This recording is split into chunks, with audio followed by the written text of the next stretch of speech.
So where did I leave off? Basically, I was saying that the example that we look toward is Christ, and as we, by faith, carry out the will of God, by choice, we are transformed day by day. Our eventual goal, the ideal, which is Christ. And as we discussed before, it's the mind that God is working upon, it's the mind that needs renewing. So the Sabbath is a part of the Decalogue, and we keep or choose to carry out the commandments in our lives because we love God. If you love me, keep my commandments. But what about the texts that people refer to that maybe suggest that the Sabbath day has been changed or done away with? What do we do with those texts? How do we get around the fact that those texts are there? Do those texts really support a change of the Sabbath day? Do those texts really support the doing away of the Sabbath? I want to look at three in particular, three that people have often quoted to me to support their views regarding the Sabbath day. First one is 1 Corinthians 16 verse 2, which describes some counsel given to the people in Corinth by Paul. He tells them to, on the first day of the week, lay aside an offering so that when he comes he can collect it. Now, people suggest that that is an offering collected during a church service. Look at the text closely. It doesn't say anything at all about a church service there. It just says that Paul wants people to collect money on the first day of the week so that when he comes he can collect it and hastily go his way. So I'm not sure if that supports first day worship. If you've got more light on that text, then please share it with me, because I can't see anywhere in there, as I said, that supports first day worship. Another text that I've been asked to look at, which people say supports first day or Sunday worship, is Acts chapter 20 verse 7.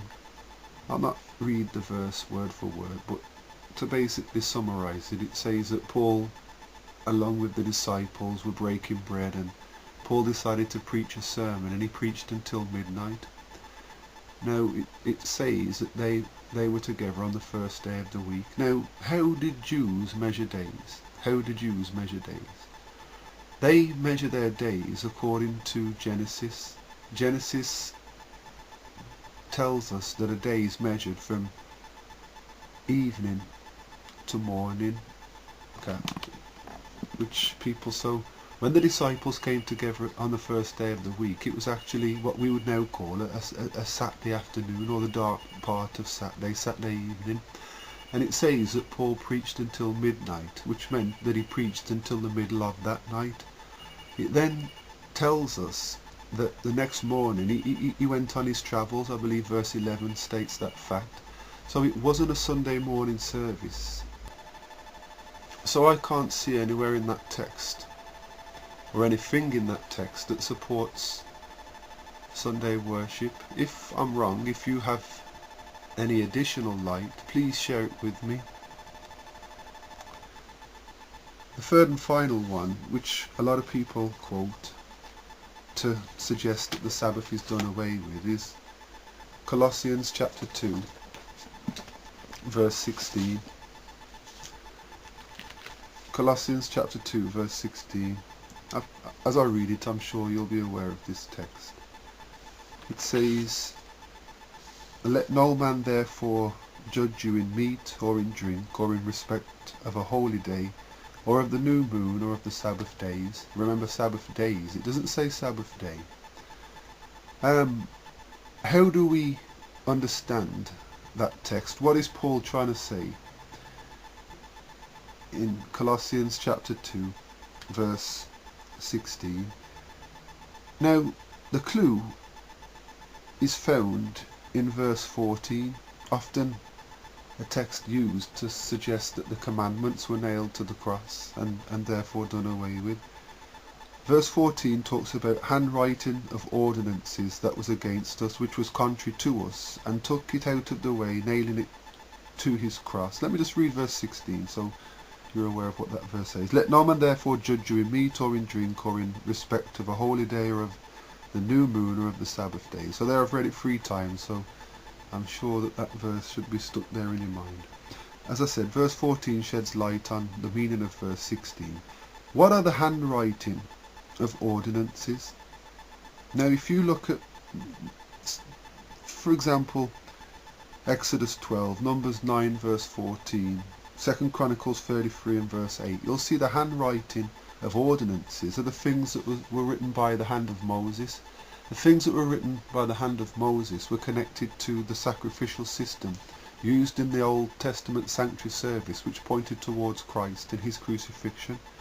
These were nailed to the cross because the cross was a fulfillment of these ordinances.